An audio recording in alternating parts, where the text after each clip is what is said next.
Hello everyone, welcome to my YouTube channel. Friends, कैसे हैं आप लोग? अपने जवाब हमें कमेंट्स के माध्यम से ज़रूर बताइए। वैसे मैं उम्मीद करता हूं कि आप सभी लोग ठीक होंगे, अच्छे होंगे, बढ़िया होगा।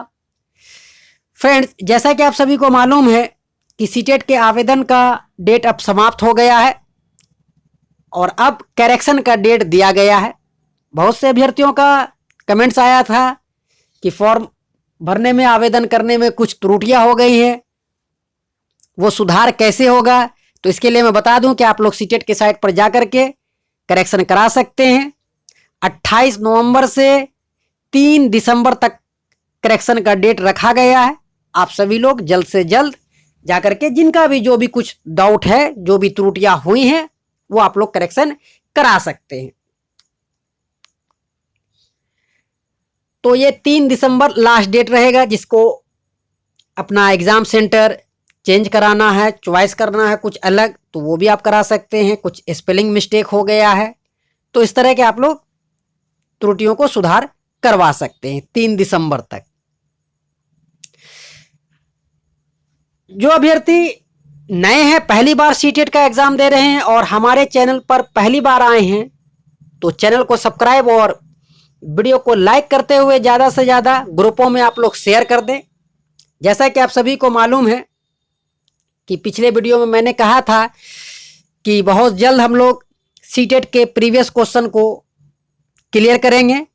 तो ये अगले साल 20 नवंबर 2021 जो ऑनलाइन एग्ज़ाम हुआ था पहली बार, उसी का ये सेट है। इस वीडियो में हम लोग चाइल्ड डेवलपमेंट एंड पेडागोगी यानी कि सीडीपी के 30 क्वेश्चंस को हम लोग सॉल्व करने वाले हैं। तो सभी साथी जल्दी जल्दी जुड़ जाएं और अपने कजिन, फ्रेंड्स, जान पहचान वालों को ज़्यादा से ज़्यादा शेयर कर दीजिए ताकि उनका भी भला हो सके। और जो अभ्यर्थी हमारे चैनल पर पहली बार आए हैं, नए जुड़े हैं, तो उनसे मैं रिक्वेस्ट करूंगा कि यदि आप सीटेट की तैयारी कर रहे हैं तो इस चैनल को सब्सक्राइब कर ले और बेल आइकन को प्रेस कर दे ताकि इसी तरह के आने वाले हर वीडियो का नोटिफिकेशन सबसे पहले आपको मिले। तो मैं बता दूं फ्रेंड्स, आप सभी की जानकारी के लिए कि 20 नवंबर 2021 से पिछली बार सीटेट का एग्जाम हुआ था। तो इसमें हम लोग उनके ऑल प्रीवियस ईयर्स के क्वेश्चन को सॉल्व करेंगे। इस वीडियो में सीडीपी के 30 क्वेश्चन को हम लोग क्लियर करेंगे। तो ज़्यादा देर करते हुए नहीं, वीडियो को जल्द ही स्टार्ट करता हूं। तो चलिए आप सभी लोग रेडी हो जाइए। जैसा कि आप स्क्रीन पर देख रहे हैं, फर्स्ट क्वेश्चन इंग्लिश और हिंदी दोनों में है। जो इंग्लिश के स्टूडेंट होंगे वो इंग्लिश में अटेंड करेंगे और जो हिंदी के स्टूडेंट होंगे वो हिंदी में अटेंड कर लेंगे। मैं किसी एक लैंग्वेज में ही पढ़ूंगा ताकि वीडियो ज़्यादा लंबी ना हो और कम समय में ही इस क्वेश्चन को हम लोग सॉल्व करने का प्रयास करेंगे। तो चलिए, फर्स्ट क्वेश्चन आप देख रहे हैं स्क्रीन पर।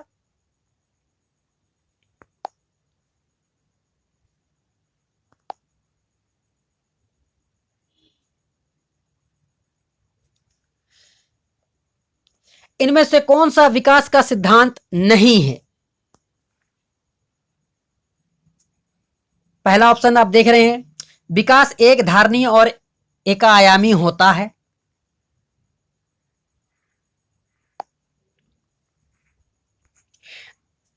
विकास ऊपर से नीचे और केंद्र से बाहर की ओर होता है। विकास आनुवंशिकता और संप्रेषण से प्रभावित होता है। विकास सामाजिक सांस्कृतिक परिप्रेक्ष्य में होता है। यहां क्वेश्चन में पूछा गया है कि नहीं होता, तो ये तो आप सभी को मालूम है कि विकास सामाजिक सांस्कृतिक परिप्रेक्ष्य में होता है। विकास आनुवंशिकता और संप्रेषण से प्रभावित होता है, ये भी सही बात है। विकास ऊपर से नीचे और केंद्र से बाहर की ओर होता है। क्वेश्चन से पूछा गया है कि नहीं होता है, तो विकास एक धारणीय और एक आयामी होता है। जी नहीं, ये गलत है। विकास जो है बहुआयामी होता है, ये हम सभी लोग जानते हैं। इसलिए इस प्रश्न का सही आंसर ऑप्शन 1 हो जाएगा। चलते हैं नेक्स्ट क्वेश्चन पर। क्वेश्चन नंबर 2, शीर्षगामी सिद्धांत विकास के किस क्षेत्र पर लागू होता है? पहला ऑप्शन है गामक, दूसरा है विकास, भाषा विकास, तीसरा है संज्ञानात्मक विकास, चौथा है नैतिकता विकास। हमें सही उत्तर बताना है कि शीर्षगामी सिद्धांत विकास के किस क्षेत्र पर लागू होता है, गामक विकास, भाषा विकास, संज्ञानात्मक विकास या नैतिक विकास। तो इसका सही उत्तर है ऑप्शन 1 गामक विकास। अगले क्वेश्चन पर चलते हैं। भाषा विकास के संदर्भ में संवेदनशील अवस्था कौन सी है? जन्म पूर्व का समय, प्रारंभिक अवस्था, मध्य बचपन या युवा अवस्था। तो ये 4 ऑप्शंस दिए गए हैं, तो आपको सही उत्तर बताना है कि भाषा विकास के संदर्भ में संवेदनशील अवस्था कौन सी है। तो ये आप सभी भली भांति जानते होंगे कि बच्चों में जो भाषा का विकास है वो प्रारंभिक अवस्था होती है। मनोवैज्ञानिक दृष्टि से यह काल जो है भाषा सीखने की सबसे सर्वोत्तम अवस्था होती है, इसलिए ऑप्शन 2 इसका सही आंसर हो जाएगा। चलते हैं नेक्स्ट सवाल पर, क्वेश्चन 4 पर। परिवार में आरंभ होने वाली वह प्रक्रिया जिसमें बच्चे अपनी व्यक्तिगत पहचान जानना शुरू करते हैं और भाषा सीखते हैं और आरंभिक संज्ञानात्मक कौशल विकसित करते हैं, क्या कहलाती है?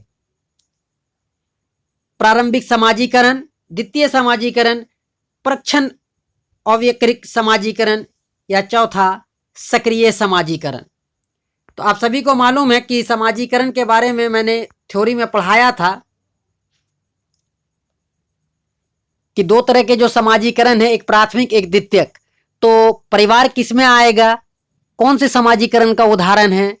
तो आप सभी भली भांति जानते हैं कि प्रारंभिक का है, इसलिए इस प्रश्न का सही उत्तर ऑप्शन 1 प्रारंभिक समाजीकरण हो जाएगा। चलते हैं नेक्स्ट क्वेश्चन पर, क्वेश्चन नंबर 5। लॉरेंस कोहल वर्ग के सिद्धांत के अनुसार किस चरण पर नैतिक चिंतन शुरुआती सामाजिक परिप्रेक्ष्य पर आधारित होता है? पूर्व पारंपरिक चरण, उत्तर पारंपरिक चरण, दूरस्थ पारंपरिक चरण, ये आपको बताना है। जल्दी जल्दी अपने जवाब हमें कमेंट्स के माध्यम से दीजिए और बताइए कि इस प्रश्न का सही उत्तर क्या है।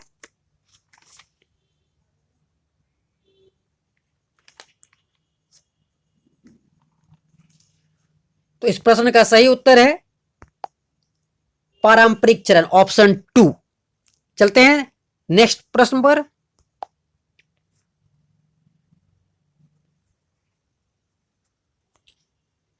पियाजे के सैद्धांतिक दृष्टिकोण से नई सूचनाओं को अपने मौजूदा ज्ञान में शामिल करने को क्या कहते हैं? समायोजन, समाजीकरण, आत्मसातकरण, संगठन। यह हमें बताना है कि पियाजे साहब ने जो बताया है कि बच्चा नई सूचनाओं को अपने मौजूदा ज्ञान में शामिल कर लेता है, इस प्रक्रिया को हम लोग क्या कहेंगे? तो पियाजे साहब ने बताया है कि यह प्रक्रिया जो है वो आत्मसातकरण है या आत्मसातीकरण है, इसलिए इस प्रश्न का ऑप्शन 3 बिल्कुल सही हो जाएगा, ऑप्शन 3। चलते हैं अगले सवाल पर। मीना अब शब्दों का प्रयोग करने लगी है तथा यह समझने लगी है कि शब्द वस्तुओं के प्रतीक हैं। अब तर्क करने लगी है, परंतु प्रत्ययों का संरक्षण और क्रमबद्धता नहीं कर पाती है। मीना पियाजे के संज्ञानात्मक विकास की किस अवस्था पर है? यहां हमें यह देखना है कि मीना जो है वो तर्क करने लगी है, लेकिन वो संरक्षण और क्रमबद्धता नहीं कर पाती है। तो आपको बताना है कि ये पियाजे साहब के संज्ञानात्मक विकास के किस अवस्था में है। पूर्व संक्रियात्मक, अमूर्त संक्रियात्मक, तीसरा है संवेगी गामक, चौथा है मूर्त संक्रियात्मक। आप सभी को मालूम है कि पियाजे साहब का ये 4 स्टेज है। तो संरक्षण नहीं होता है, क्रमबद्धता बच्चा नहीं कर पाता है, तो वो किस अवस्था में आ जाएगा? पूर्व संक्रियात्मक में आ जाएगा। इसलिए इस प्रश्न का सही उत्तर हो जाएगा ऑप्शन 1 पूर्व संक्रियात्मक अवस्था। इस उम्र के बच्चे जो हैं वो वस्तुओं को वस्तुओं का संरक्षण नहीं कर पाते हैं, क्रमबद्धता नहीं कर पाते, वस्तुओं को संभाल करके नहीं रख सकते हैं, क्रम में नहीं रख सकते हैं। क्लियर? चलिए अगले सवाल पर चलते हैं। समीपस्थ विकास के क्षेत्र का संप्रत्यय किसने प्रतिपादित किया? Jerome Bruner, David Ausubel, Robert M Gagne, Lev Vygotsky. तो आप सभी को मालूम है कि थोड़ी में मैंने पढ़ाया था वायगोस्की का सामाजिक सिद्धांत, समीपस्थ विकास का क्षेत्र। तो इसलिए इस प्रश्न का सही आंसर हो जाएगा ऑप्शन नंबर 4, ऑप्शन 4 लेव वायगोस्की। चलते हैं अगले प्रश्न पर।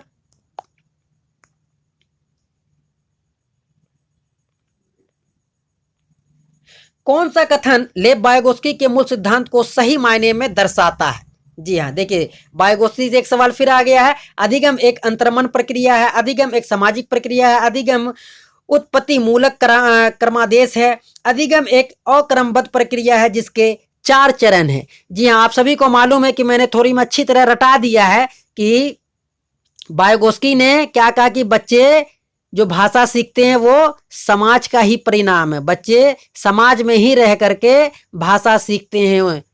तो ये तो आप सभी को मालूम है कि सामाजिक सिद्धांत किसने दिया है, समाज के बारे में किसने परिभाषा दिया है, अब तो हर किसी को याद होगा। तो इसलिए इस प्रश्न का सही आंसर हो जाएगा अधिगम एक सामाजिक प्रक्रिया है। ये वायगोस्की साहब का सिद्धांत है। चलते हैं अगले सवाल पर। 10 नंबर क्वेश्चन की बात कर लेते हैं। एक प्रगतिशील कक्षा में कौन सा विकल्प सार्थक शिक्षण को बढ़ावा देने के लिए व्यक्तिगत अधिगम विधि का उदाहरण है? पहला है निरंतर व्यक्तिगत प्रतियोगिताओं का आयोजन, मौखिक दंड का प्रयोग, एक रूपी मानकृत पाठचर्या, केवल अधिगम का मूल्यांकन के स्थान पर अधिगम के लिए मूल्यांकन पर बल देना। जल्दी जल्दी आप सभी अपने अपने जवाब हमें कमेंट्स के माध्यम से दीजिए, फटाफट लगाइए। और जिन्होंने अब तक चैनल को सब्सक्राइब और लाइक नहीं किया वीडियो को तो जल्द से जल्द कर ले। एक बार आप सभी लोग ग्रुपों में ज्यादा से ज्यादा शेयर कर दे ताकि आपके कजिन रिश्तेदार फ्रेंड्स का भी भला हो जाए। जो लोग भी सीटेट की तैयारी कर रहे हैं उन तक वो वीडियो को आप लोग अवश्य शेयर करें।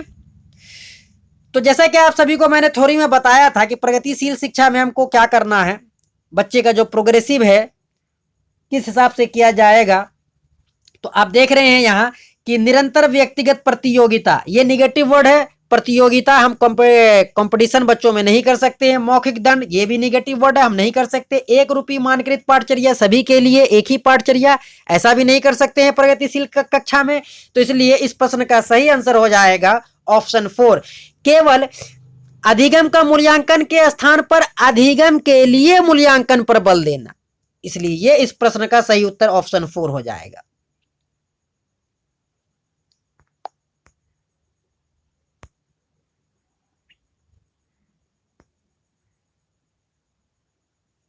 चलते हैं अगले सवाल पर। निम्नलिखित में से कौन सा विकास का सिद्धांत इस बात का समर्थन करता है कि बच्चे में संज्ञानात्मक विकास सांकेतिक भाषा विकास का पूर्वगामी है? पियाजे का संज्ञानात्मक विकास सिद्धांत, वायगोस्की का सामाजिक सांस्कृतिक सिद्धांत, एरिक्सन का मनोवैज्ञानिक सामाजिक सिद्धांत, बैंडुरा का सामाजिक अधिगम सिद्धांत। जल्दी जल्दी अपने जवाब दीजिए। तो थ्योरी में मैंने आप लोगों को पढ़ाया था कि यह सिद्धांत किसका दिया हुआ है, जीन पियाजे साहब का संज्ञानात्मक विकास का सिद्धांत ये दिया गया है। चलते हैं नेक्स्ट सवाल पर।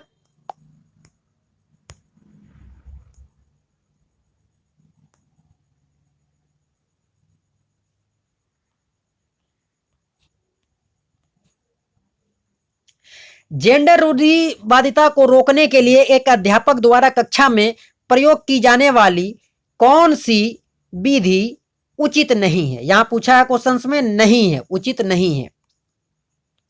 जेंडर पक्षपात को चुनौती देना, कक्षा में बालक बालिकाओं को अलग अलग बैठाने की व्यवस्था करना, जेंडर भेदभाव पर चर्चा करना, ऐसे उदाहरणों का प्रयोग करना जिनमें लड़के और लड़कियां गैर परंपरावादी भूमिकाओं में दिखाई दें।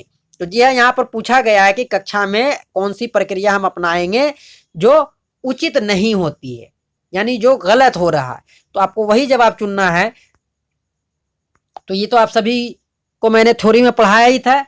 जेंडर पक्षपात को चुनौती देना ये सही है, जेंडर भेदभाव पर चर्चा करना ये भी सही है, ऐसे उदाहरण का प्रयोग करना जिनमें लड़के और लड़कियां दोनों शामिल हो को किया जा सकते, और जो भी गैर परंपरावादी भूमिका है उसमें दोनों की सहभागिता होनी चाहिए, तो ये हम कर सकते हैं। लेकिन हम ये नहीं कर सकते हैं, यहाँ क्वेश्चन में नहीं पूछा गया कि उचित विधि नहीं है, तो ये ऑप्शन 2, कक्षा में बालक बालिकाओं को अलग अलग बैठाने की व्यवस्था हम नहीं कर सकते हैं। नहीं, अगर आप अलग अलग कक्षा में बच्चों को बैठाएंगे तो इससे जेंडर पक्षपात बढ़ेगा, उसको बढ़ावा मिलेगा। हमें जेंडर पक्षपात को बढ़ावा नहीं देना बल्कि उसे हटाना है, मिटाना है। इसलिए इस प्रश्न का सही ऑप्शन 2, कक्षा में बालक बालिकाओं को अलग अलग बैठाने की व्यवस्था करना, यह गलत है, ये उचित नहीं है। इस प्रश्न का यही सही उत्तर होगा। चलते हैं अगले प्रश्न पर।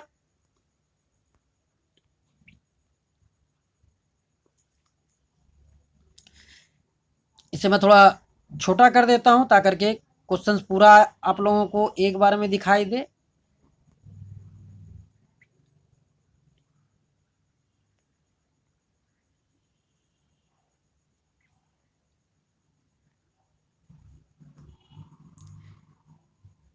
पारो अपने पिता की बढ़ई की दुकान में उनकी सहायता करती है, जहां पर वह लकड़ी के ब्लॉक यानी टुकड़ों को अपने पिता द्वारा सिखाई गई विधि से सफलतापूर्वक मापती है। उसे हाल में EWS स्कीम के अंतर्गत एक पब्लिक विद्यालय में प्रवेश मिला, जहां पर वह शैक्षिक अपेक्षाओं खासकर गणित की का सामना करने में असमर्थ है। इस स्थिति में अध्यापक को पारो को कहना चाहिए कि उसे पढ़ने की क्षमता नहीं है, पारो को परीक्षा देनी चाहिए और दोहराव वो बेहदन को बढ़ावा देना चाहिए। पाठ्यक्रम और अध्ययन सामग्री को पारो के लिए प्रासंगिक बनाना चाहिए और पारो द्वारा विद्यालय के बाहर सीखे गए गणितीय अनुभवों का समावेशन करना चाहिए। या चौथा, पारो को घर पर सीखने ज्ञान को स्कूल से सीखे ज्ञान से अलग रखने के लिए कहना चाहिए। बताइए इसका सही उत्तर क्या होगा? जल्दी जल्दी दीजिए अपने जवाब आप सभी लोग।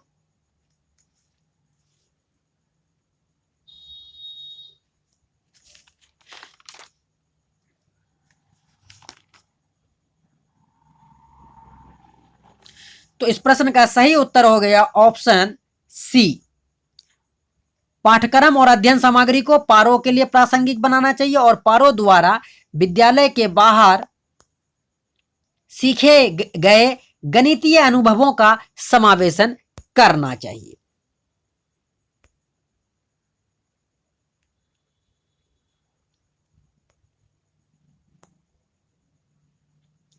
चलते हैं अगले प्रश्न पर।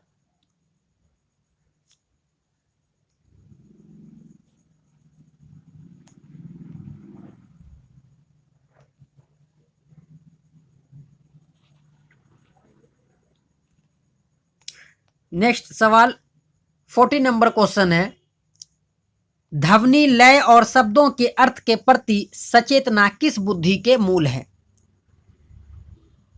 अंतर्वैयक्तिक, अंतरावैयक्तिक, भाषिक या स्थानिक?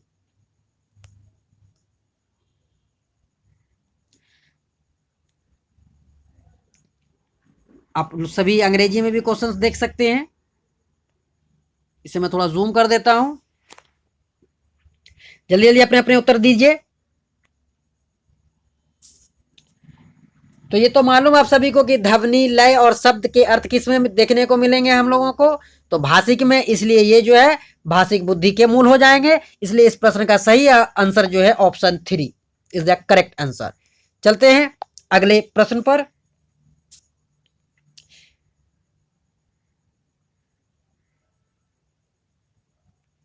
एक सामाजिक संरचना कक्षा में कौन सी आकलन विधि अधिक उपयुक्त रहेगी? सहयोगी प्रायोजित कार्य, एक शब्दोत्तर वाले वस्तु परक प्रश्न, मानक परीक्षण, मात्र स्मरण पर आधारित परीक्षा। तो अब सभी तो आप ऐसे प्रश्न के आसानी से आंसर दे सकते हैं। मात्र स्मरण पर आधारित सवाल तो नहीं होगा, एग्जाम नहीं ले सकते हैं, मानक परीक्षण में हम नहीं कर सकते हैं। एक शब्द वाले जो वस्तुपरक प्रश्न होते हैं वो भी नहीं पूछ सकते। इसलिए इस प्रश्न का सही आंसर हो जाएगा सहयोगी प्रायोजित कार्य। जब सहयोग से बच्चे सीखेंगे, कोई भी प्रोग्राम किया जाएगा, एक्टिविटी करेंगे, तो सामाजिक संरचना जो है उसमें बच्चों में पनपेगा। तो समाज का ही बच्चे रह करके सीखते हैं। आप सभी को तो मालूम है कि बायोगोस्ती साहब ने कहा ही है कि बच्चे समाज में ही सीखते हैं। इसलिए तो सहयोगी वो एक दूसरे के सहयोग से सीख सकते हैं। तो यहाँ पर सामाजिक संरचना कक्षा का निर्माण हो जाएगा। इसलिए इस प्रश्न का सही आंसर ऑप्शन 1 हो जाएगा। चलते हैं नेक्स्ट प्रश्न पर। 16 नंबर क्वेश्चन की बात अगर करें तो आप सभी स्क्रीन पर देख रहे हैं।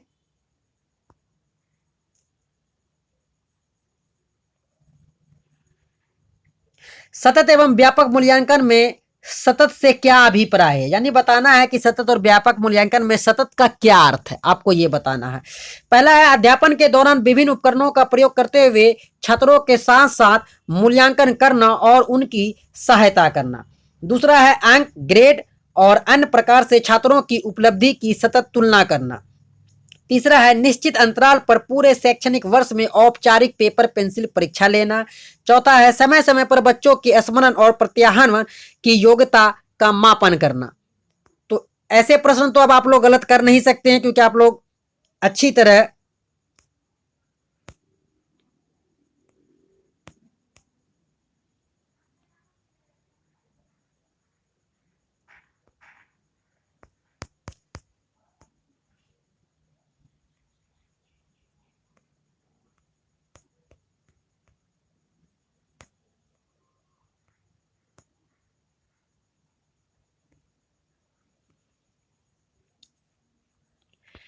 तो मैं कह रहा था कि ऐसे प्रश्न तो आप लोग गलत कर ही नहीं सकते हैं, क्योंकि ऐसे प्रश्न आप लोगों को बहुत अच्छी तरह थ्योरी में समझाया गया है।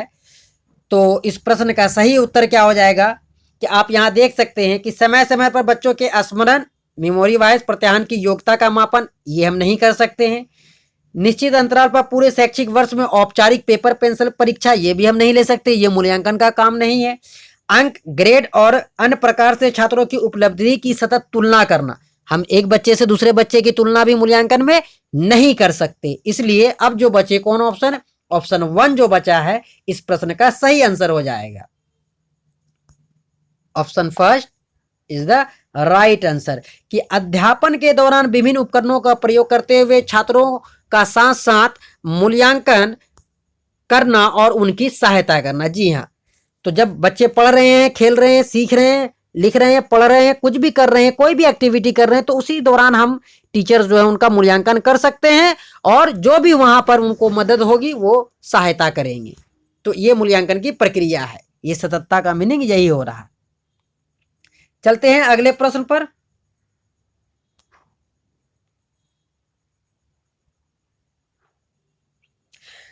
शिक्षार्थियों को किस प्रकार के लक्ष्य निर्धारित करने के लिए प्रोत्साहित किया जाना चाहिए?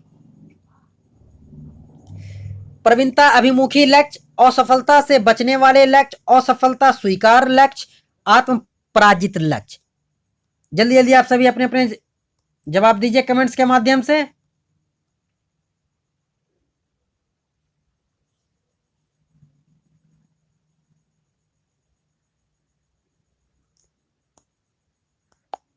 तो इस प्रश्न का सही उत्तर हो जाएगा प्रवीणता अभिमुखी लक्ष्य।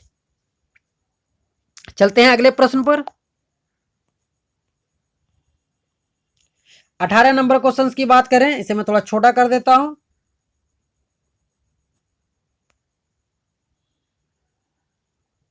निम्न में से कौन सा समावेश का नियम है? जी हां,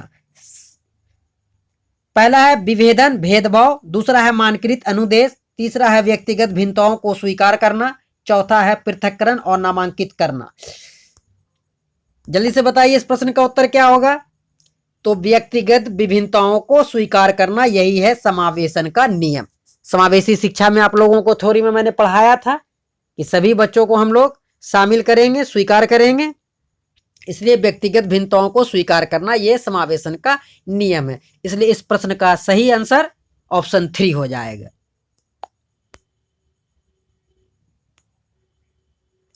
चलते हैं अगले सवाल पर। 19 नंबर।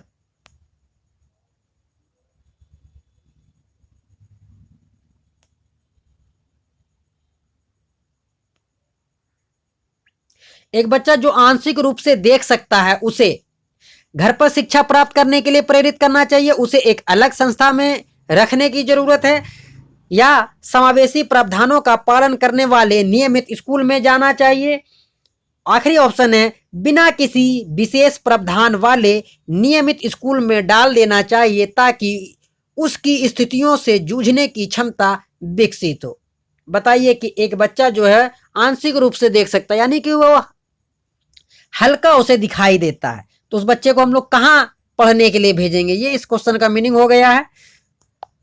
तो आप देख सकते हैं कि घर पर शिक्षा प्राप्त करने के लिए प्रेरित करेंगे, तो ऐसा तो नहीं हो सकता कि खाली वो घर पे ही पढ़े और स्कूल में नहीं पढ़े, तो ये तो नहीं कर सकते, ये तो गलत हो गया, इसलिए ये खत्म। उसे एक अलग संस्था में रखने की जरूरत है, ऐसा भी नहीं है कि उसे हम अलग संस्था में रख करके पढ़ाएंगे, ये भी गलत है।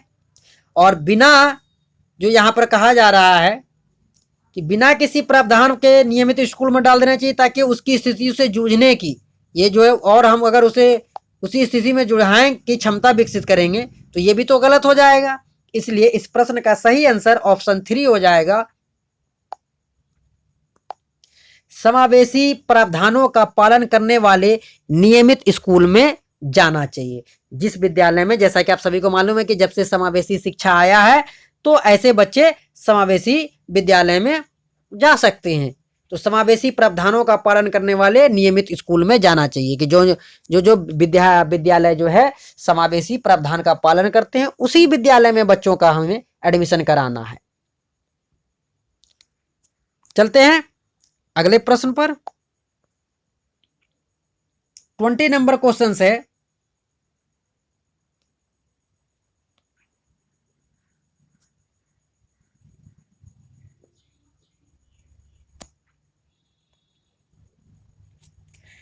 निम्न में से कौन सी शिक्षा प्रणाली में सृजनात्मकता में सहायक होगी?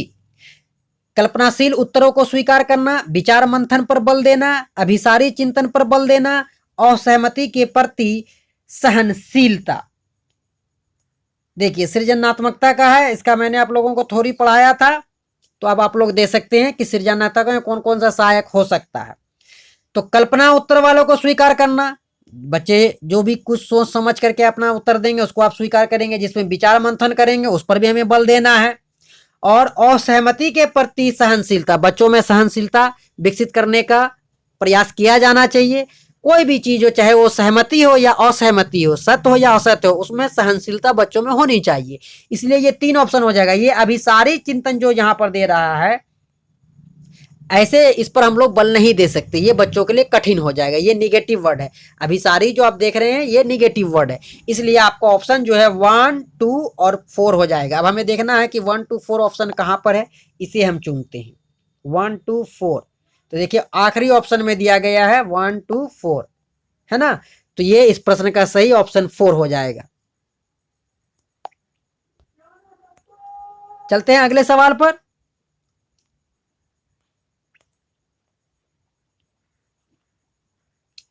एक स्वर चिंतन आत्मविमोह वाले छात्र जो आयोजित सत्र की सामूहिक क्रियाकलापों को करने में कठिनाई का सामना कर रहा है कि सहायता करने के लिए निम्नलिखित में से कौन सी विधि समावेशी दृष्टिकोण के अनुरूप नहीं है। यहां पर देखना है प्रश्न में हमें पूछा गया है, नहीं पूछा गया है, नहीं, ये चीज हमें देखना है, बताना है। सामूहिक कार्य के दौरान उपयुक्त प्रत्यक्ष और लिखित सामग्री देना, बच्चों को कम शोर वाले विश्रांत वातावरण में युग्मों में कार्य करने की अनुमति देना, बच्चों को विशिष्ट स्कूल में भेजना, सामान्य कक्षा में प्रतिकारी ट्यूटर की मदद लेना। तो यहां पर समावेशी दृष्टिकोण के अनुसार हमें बताना है अनुरूप नहीं है। तो समावेशी शिक्षा हम लोगों को क्या कहती है कि सामूहिक कार्य के दौरान उपयुक्त प्रत्यक्ष और लिखित सामग्री देना, ये तो सही बात है, समावेशी में होगा, ये तो हो सकता है। बच्चों को कम शोर वाले विश्रांत वातावरण में युग्मों में कार्य करने की अनुमति देना, ये भी समावेशी शिक्षा का प्रावधान है। सामान्य कक्षा में प्रतिकारी ट्यूटर की मदद लेना, जी हाँ, हम ICT का प्रयोग कर सकते हैं ये भी समावेशी शिक्षा का प्रावधान है। तो कौन नहीं है, हमें नहीं वाला चुनना कि बच्चों को विशिष्ट स्कूल में भेजना, ये नहीं हो सकता। इसलिए इस प्रश्न का उत्तर यही सही हो जाएगा, बच्चों को विशिष्ट स्कूल में भेजना, यानी एक खास विद्यालय में बच्चों को भेजिए पढ़ने के लिए। तो ये समावेशी शिक्षा का प्रावधान नहीं है। इसलिए यहां पर सवाल में भी यही बात पूछा गया कि कौन समावेशी दृष्टिकोण से सही नहीं है। तो ऑप्शन 3 इस प्रश्न का उत्तर हो जाएगा, हमें नहीं वाले उत्तर को चुनना है ना। देख सकते हैं आप लोग, समावेशी दृष्टिकोण के अनुरूप नहीं है, तो नहीं वाले जवाब चुनना था। इसलिए बच्चों को विशिष्ट स्कूल में भेजना, ये हमारा इस प्रश्न का सही आंसर हो जाएगा। चलते हैं अगले सवाल पर, क्वेश्चन नंबर 22।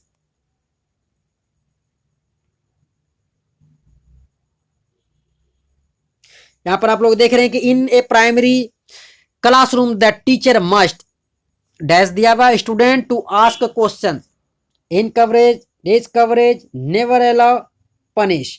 तो अब यहां पर आपको देखना है, हिंदी में मैं बता देता हूं। एक प्राथमिक कक्षा में शिक्षक को छात्रों को प्रश्न पूछने के लिए प्रोत्साहित करना चाहिए, के लिए हतोत्साहित करना चाहिए, कि कभी भी अनुमति नहीं देनी चाहिए, पर सजा देनी चाहिए। तो यानी एक टीचर हैं, तो आप सभी को मैंने बताया था थ्योरी में कि आप एज ए टीचर के रूप में बच्चों को प्रश्न करने का भरपूर अवसर देंगे, उन्हें प्रोत्साहित करेंगे, उन्हें बोलेंगे, उन्हें बताएंगे, उन्हें समझाएंगे कि आप हमसे प्रश्न कीजिए, मैं आपके प्रश्नों का उत्तर दूंगा। आपको जो भी कठिनाई है, जो भी समस्या आ रही है सीखने में, वो आप हमसे सवाल कीजिए। तो यहां पर क्या हो जाएगा इस प्रश्न का सही उत्तर, के लिए प्रोत्साहित करना चाहिए। आप टीचर बनने वाले हैं तो आप बच्चों को प्रश्न करने के लिए प्रोत्साहित करेंगे। ओके, इसलिए इस प्रश्न का सही आंसर हो जाएगा ऑप्शन 1। चलते हैं अगले सवाल पर। जिन्होंने अब तक हमारे चैनल सीटेट एक्सपर्ट को आप लोगों ने सब्सक्राइब और बेल आइकन को प्रेस नहीं किया है, तो जल्द से जल्द कर लें, ताकि इसी तरह के आने वाले हर वीडियो का नोटिफिकेशन सबसे पहले आपको मिले। जो नए अभ्यर्थी जुड़े हैं हमारे चैनल से, उनसे मैं विनम्र निवेदन करूंगा कि यदि आप सीटेट की तैयारी कर रहे हैं और अच्छा खासा मार्क्स लाना चाहते हैं इस बार सीटेट में, तो हमारे चैनल सीटेट एक्सपर्ट को आप सभी जल्द से जल्द सब्सक्राइब कर लें और बेल आइकन को प्रेस कर दें। 23 नंबर क्वेश्चन की अगर बात करें तो आप देख रहे हैं, विद्यालयों को छात्रों में पाठ्य पुस्तक को याद करके पुनः उगल देने की योग्यता के स्थान पर उनमें अपनी आवाज उठाने, जिज्ञासा शांत करने, क्रियाशील होने, प्रश्न पूछने के बाद विवाद करने, समूह में कार्य करने की योग्यता विकसित करनी चाहिए। कारण यहां पूछा जा रहा है बी, अधिगम का स्वरूप क्रियाशील एवं सामाजिक है, सही विकल्प चुने। तो कहने का मतलब है कि ये दोनों जो कथन मैंने पढ़ा, एक कथन है एक कारण है, तो वो क्या है, ए और आर दोनों सही है। आर सही व्याख्या करता है ए की, ए और आर दोनों सही हैं और आर सही व्याख्या नहीं करता है ए की। तीसरा है ए सही है लेकिन आर गलत है। चौथा है ए और आर दोनों गलत है। तो आप लोगों को मैंने थ्योरी में पढ़ाया था कि विद्यालय के छात्रों में पाठ्य पुस्तक को याद करके पुनः उगल देने की योग्यता के स्थान पर उनमें आवाज उठाने की, यानी कि ये रटन तोता वाली पाठ्य पुस्तक नहीं होनी चाहिए, बल्कि बच्चे की जो जिज्ञासा उसको शांत करे, बच्चा क्रियाशील हो, प्रश्न पूछने के बाद वाद विवाद कर सके, समूह में कार्य करने की योग्यता बच्चों में होनी चाहिए। तो ये तो कथन सही है। और कारण जो यहाँ दिया गया है कि अधिगम का स्वरूप क्रियाशील और एवं सामाजिक है, तो ये बिल्कुल सही है कि ऑप्शन इसका क्या हो जाएगा, option A is the right answer हो जाएगा। ए और आर दोनों सही हैं, आर सही व्याख्या करता है ए की। ये इस प्रश्न का सही उत्तर हो जाएगा। चलते हैं नेक्स्ट प्रश्न पर।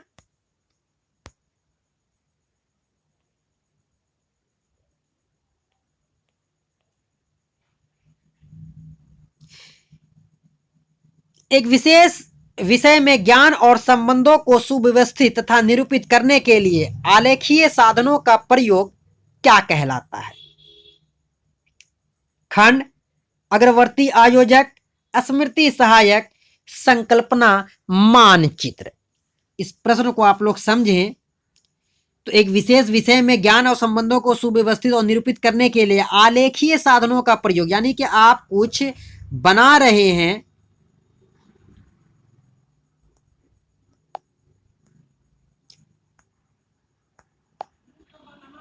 यहां पर से आप देख सकते हैं कि आलेखीय साधनों का, यानी आलेख जो भी ग्राफ हो, मैपिंग हो, आप कुछ भी बना रहे हैं, कर रहे हैं, तो वो क्या चला जाएगा, तो इसी में चला जाएगा। तो ये क्या हो जाएगा, ये क्या कहलाएगा, तो संकल्पना मानचित्र। जो भी आपके माइंड में आ रहे हैं आप उसका फिगर बना सकते हैं, पिक्चर बना सकते हैं। तो यहां पर आलेखीय का जब लग गया प्रश्न में कि आलेखीय साधनों का प्रयोग क्या कहलाएगा, तो ये option 4 is the right answer हो जाएगा इस प्रश्न का, संकल्पना मानचित्र, कॉन्सेप्ट मैप। क्लियर, आप अंग्रेजी में भी देख सकते हैं, ऑप्शन 4 कॉन्सेप्ट मैप। चलते हैं नेक्स्ट प्रश्न। इसे मैं थोड़ा छोटा कर देता हूं ताकि अंग्रेजी वालों को भी आसानी से दिख जाए, क्वेश्चन देख करके वो पढ़ सकते हैं। चूज द एग्जाम्पल दैट, आप लोग पढ़ लीजिए फटाफट। उस उदाहरण को चुनिए जो आंतरिक प्रेरणा को दर्शाता है। जी हाँ, मोटिवेशन।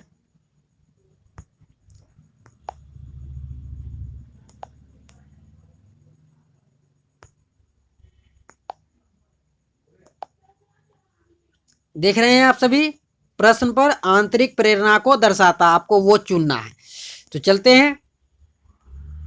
रोशनी परीक्षा में अच्छे अंक के लिए परिश्रम कर रही है क्योंकि उसके माता पिता ने उसे 90% से ऊपर अंक लाने पर घड़ी दिलाने का वादा किया है। रूमी अपना गृह कार्य पूरा कर रहा है क्योंकि उसके माता पिता फिर उसे टीवी देखने देंगे। रोमा बहुत सी पुस्तकें पढ़ रही है क्योंकि रीडिंग स्टार बोर्ड पर अपना नाम ऊपर लाकर वह अध्यापिका की प्रशंसा पाना चाहती है। चौथा है, अपनी परियोजना कार्य के लिए रवि विभिन्न स्रोत तलाश कर रहा है क्योंकि नई जानकारी लेने में रुचि रखता है। तो आप सभी को मैंने बताया था कि प्रेरणा दो तरह का होता है, एक वाह प्रेरणा, एक आंतरिक प्रेरणा। वाह प्रेरणा किसको कहा जाता है, जो किसी के कहने या करने पर बच्चे सीखते हैं, समझते हैं, जानकारी हासिल करते हैं। और आंतरिक प्रेरणा में बच्चे खुद से काम काज करते हैं, ज्ञान प्राप्त करते हैं, अपनी मर्जी से काम को स्टार्ट करते हैं, अपनी मर्जी से पढ़ाई लिखाई वो करते हैं। तो वो क्या हो गया, आंतरिक प्रेरणा।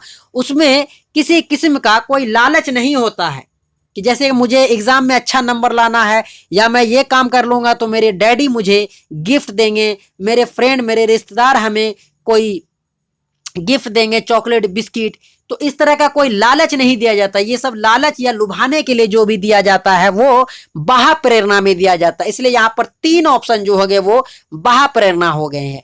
और ऑप्शन 4 जो है इस प्रश्न का सही उत्तर हो रहा है कि अपनी परियोजना कार्य के लिए रवि विभिन्न स्रोत तलाश कर रहा है क्योंकि नई जानकारी लेने में वो रुचि रखता है। तो इसलिए इस प्रश्न का सही आंसर ऑप्शन 4 हो जाएगा, क्योंकि यहाँ जो है स्टूडेंट अपनी मर्जी से कार्य कर रहा है। बाकी में आप देखेंगे तो अध्यापक की वजह से प्रशंसा पाना चाहता है, तो ये बाह्य प्रेरणा हो गया है। और माता पिता उसे फिर टीवी देखने देंगे, होमवर्क अपना पूरा कर रहा है इसलिए कि माता पिता टीवी देखने देंगे, तो ये बाह्य प्रेरणा हो गया। और एक ऑप्शन और भी है, अच्छे अंक के लिए परिश्रम कर रहा था कि वो 90% से ऊपर अंक लाएगा तो उसके फादर जो है, उनके माता पिता जो उन्हें वॉच गिफ्ट देंगे, घड़ी देने का वादा किया। तो ये क्या हो गया, बाह्य प्रेरणा हो गया। इसलिए इस प्रश्न का सही उत्तर जो हो गया ऑप्शन 4, अपनी परियोजना कार्य के लिए रवि विभिन्न स्रोत तलाश कर रहा है क्योंकि नई जानकारी लेने में रुचि रखता है। तो बच्चे जो भी कामकाज सीखते हैं, पढ़ते हैं, जानते हैं, तो वो अपनी रुचि से जब करते हैं बिना किसी के कहने पर, तो वो सकारात्मक प्रेरणा बोलें या आंतरिक प्रेरणा बोलें। और किसी के कहने पर कोई लालच में आकर के कोई भी कामकाज बच्चे करेंगे तो वो बाह्य प्रेरणा हो जाएगा। ओके, मुझे नहीं लगता कि अब आप लोगों को कोई डाउट्स होना चाहिए कि अगर किसी प्रश्न में बाह्य प्रेरणा आ जाए तो भी आप लोग इसके आंसर चुन सकते हैं। चलते हैं अगले प्रश्न पर।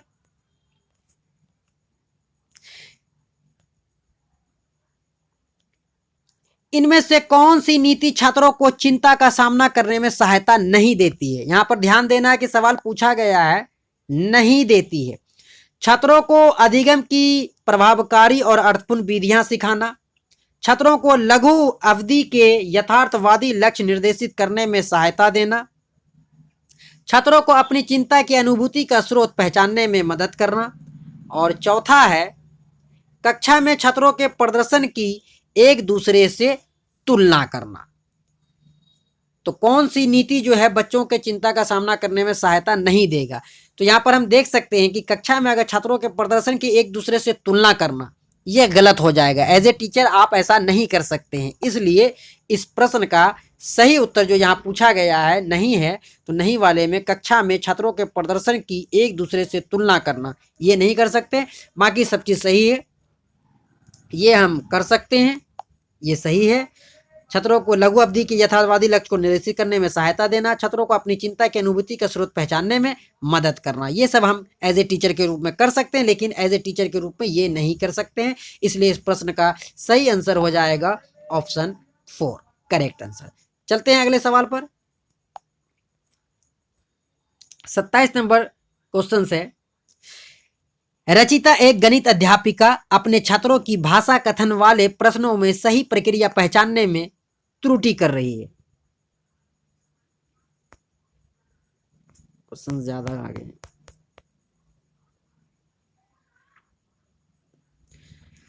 रचिता एक गणित अध्यापिका अपने छात्रों की भाषा कथन वाले प्रश्नों में सही प्रक्रिया पहचानने में त्रुटियों का विश्लेषण कर रही है। इसके पीछे उसका क्या उद्देश्य है? ये आप सभी ने देखा कि जो गणित की जो टीचर है वो बच्चों की भाषा कथन वाले प्रश्नों में सही प्रक्रिया पहचानने में त्रुटियों का विश्लेषण कर रही हैं। इसके पीछे उनका क्या उद्देश्य हो सकता है, हमें ये बताना है।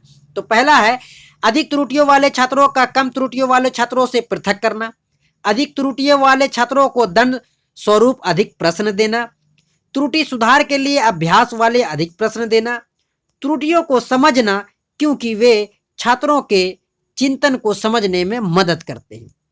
ये बताना है हमें कि सही उत्तर क्या होगा। तो आप सभी को मैंने थ्योरी में पढ़ाया है, इसलिए मैं चलिए बिना देर के हुए इस प्रश्न का उत्तर बता देता हूं कि त्रुटियों को समझना, क्योंकि त्रुटियां जो है बच्चों के चिंतन में, सीखने समझाने में उन्हें मदद करता है।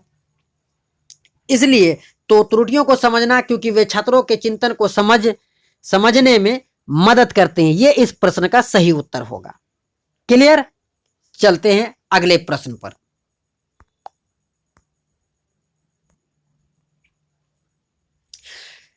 जिन्होंने अब तक मेरे चैनल सीटेट एक्सपर्ट को सब्सक्राइब और बेल आइकन को प्रेस नहीं किया है तो जल्द से जल्द कर ले। आखिर के 2 क्वेश्चंस बचे हैं। आप सभी सीटेट की यदि तैयारी कर रहे हैं तो इस चैनल पर अगर पहली बार आए हैं तो चैनल को सब्सक्राइब और बेल आइकन को प्रेस कर ले, ताकि इसी तरह के आने वाले हर वीडियो का नोटिफिकेशन सबसे पहले आपको मिले।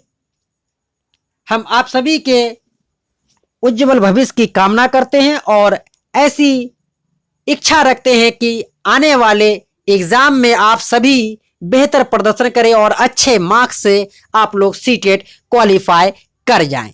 तो जो भी अभ्यर्थी नए आए हैं हमारे चैनल पर, पहली बार जुड़े हैं, तो उनसे मैं बार बार ये निवेदन कर रहा हूं कि इस चैनल को सब्सक्राइब कर ले और बेल आइकन को प्रेस कर ले, ताकि इसी तरह के आने वाले हर वीडियो का नोटिफिकेशन सबसे पहले आपको मिले।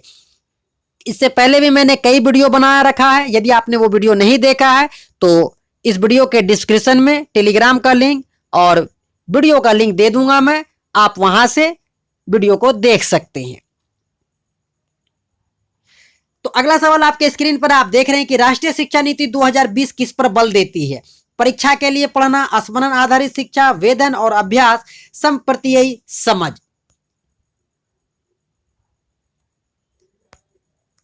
तो आप सभी को यह मालूम है कि नई शिक्षा नीति जो बनी है वो कॉन्सेप्चुअल अंडरस्टैंडिंग पर बल दे रही है। ठीक है, इसलिए इस प्रश्न का सही आंसर हो जाएगा option 4 is the correct answer है इस सवाल का, संप्रत्ययी समझ। राष्ट्रीय शिक्षा नीति 2020 जो है वो समझ पर बल देती है।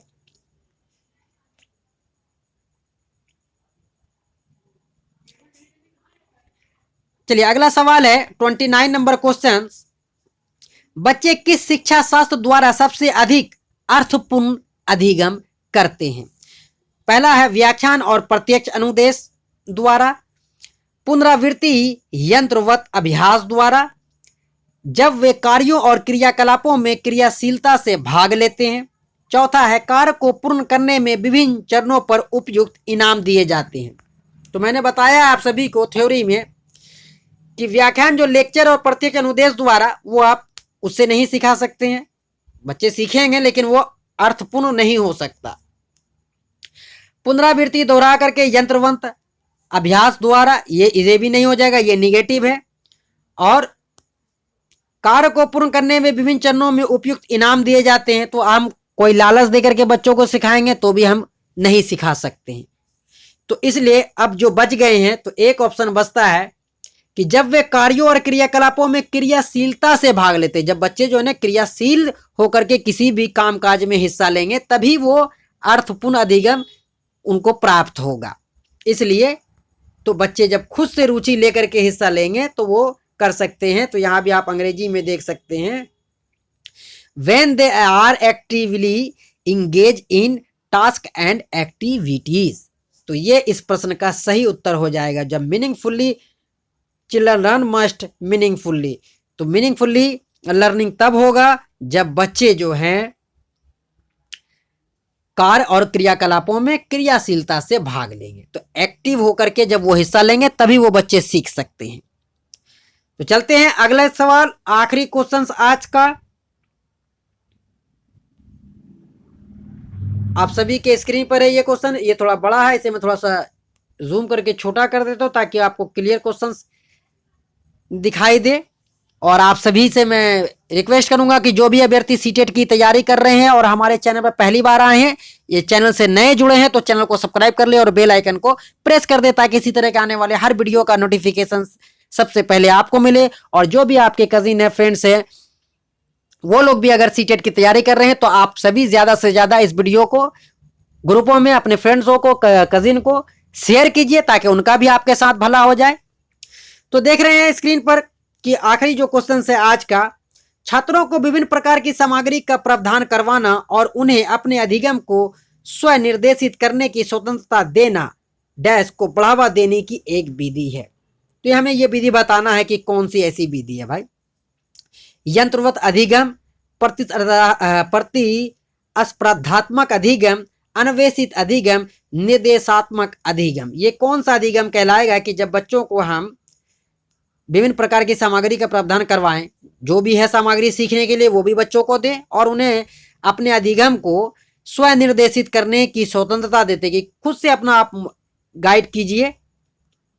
तो ऐसी विधि कौन सा हो जाएगा? तो वो अन्वेषित विधि हो जाएगा, खोजबीन की विधि हो जाएगी। तो इसलिए इस प्रश्न का सही उत्तर हो जाएगा option 3 is the right answer है। तो ये थे 20 नवंबर 2022 के